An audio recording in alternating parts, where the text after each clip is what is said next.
గౌతమిపుత్ర శాతకర్ణి, ఖైదీ number 150 ఈ రెండు సినిమాలు ఒక్కరోజు వ్యవధిలోనే ప్రేక్షకుల ముందుకొచ్చాయి. పెద్ద హీరోలు సినిమాలు ఒకేసారి విడుదల కావడంతో ఏ హీరో బాక్సాఫీసును కొల్లగొట్టి కింగ్ అనిపించుకుంటాడు అని సినీ అభిమానుల చూపు ఈ రెండు సినిమాలపైన ఉంది.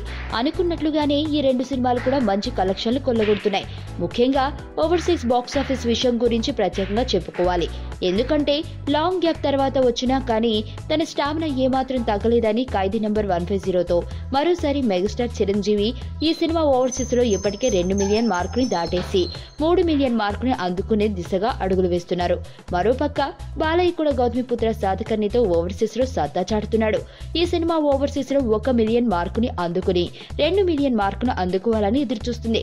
ఈ కలెక్షన్లలో మెగాస్టార్ దే పై చేయి అయినప్పటికీ శుక్రవారం ఈ రెండు సినిమాలకి ఓవర్సీస్ కలెక్షన్లు చూస్తే సీన్ కాస్త మారినట్లుగా అనిపిస్తుంది.